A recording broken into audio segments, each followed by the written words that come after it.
This is Eddie Hearn, Matchroom Boxing. You are watching Sporting Icons. You don't need to be anywhere else.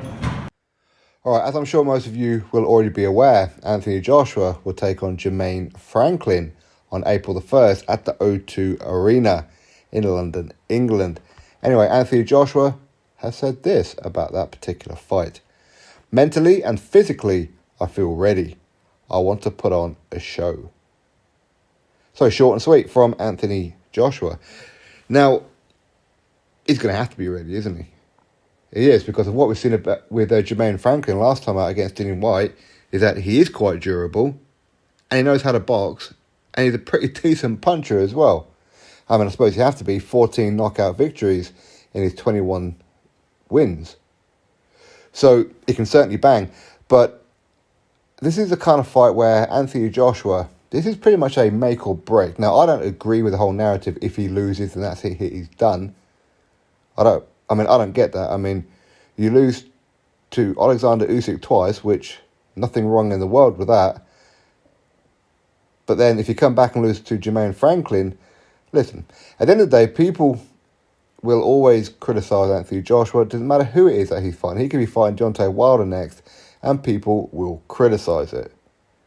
Wilder's washed and all that kind of whatever. But Anthony Joshua, does he have to put on a great performance? Does he have to put on a show? I don't think so. Just get back in the winner's bracket. That's all Anthony Joshua needs to do. Whether it's knockout, whether it's points, however. That's what he's got to do. He's got his new trainer, Derek James, in his corner. So let's see. Let's see what kind of improvements that are coming out. Now, as far as him talking about mentally, a lot of people are saying about Anthony Joshua's mentality, his psychology, and you see, there's so many psychologists out there. It's unbelievable. In fact, pretty much every time Anthony Joshua fights, pretty much for like his last 10 fights, really, people will talk about his mentality. Is he mentally strong? And he's mentally fragile. You know, Joseph Parker and David Higgins, they pretty much kicked off all that one. But it seems every time he fights, people want to talk about his mentality. Like, everybody is a psychologist. Listen, if you don't have a certificate that says you are a psychologist, be quiet. You don't know what you're talking about. That's why I don't talk about it, because I don't have one either. Okay?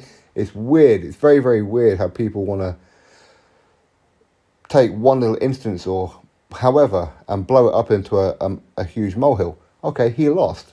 So what? It happens. He's lost to the former undisputed Cruiserweight World Champion.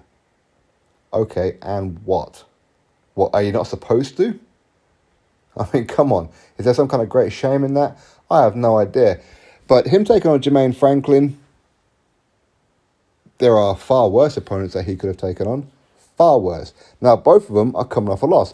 But as I said before, those who criticise Anthony Joshua fighting Jermaine Franklin, quite clearly, even though you hate Anthony Joshua because he's Matchroom or he's not Tyson Fury or he's not Wilder or however, quite clearly you must rate him.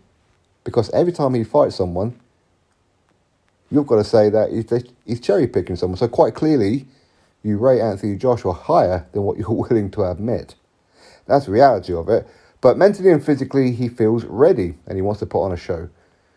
That's it. I don't think he needs to put on a show, but if he does, great. And I do feel that some of this is down to bragging rights when it comes to maybe a summer fight with Dillian Whyte.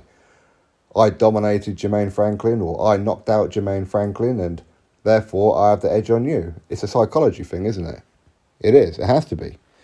But ultimately, I'm looking forward to it. It's not on pay-per-view, which is great, which is why I said, about a week or so ago, that I think it shouldn't be, because DAZN need that reach. They need that audience. It's not as big or as popular as I'm sure Eddie Hearn, Matchroom and DAZN had hoped. You put Anthony Joshua on there, don't put it on pay-per-view. That's going to draw in the numbers. Like Anthony Joshua or don't like Anthony Joshua, it's irrelevant. He brings in numbers. He does. So let's see how he does. I fully expect him to defeat Jermaine Franklin. Will he knock him out? Who knows? I mean, if Anthony Joshua jumps on him quite early doors, he may well do. He may well do. You know, we all seen what Dillian White done to Jermaine Franklin in the final round. Had Dillian White jumped on him earlier, he'd have probably got Jermaine Franklin out of there. But he was following the game plan that Buddy McGill was giving him. What's going to be the game plan from Derek James for Anthony Joshua? We'll have to see. But I've got a feeling we may just see the old Anthony Joshua back. Guns blazing, going for the knockout. But again, he's going to have to be careful because Jermaine Franklin is pretty fast. That's something I noticed. Drop your thoughts below, click thumbs up, subscribe. Catch you next video.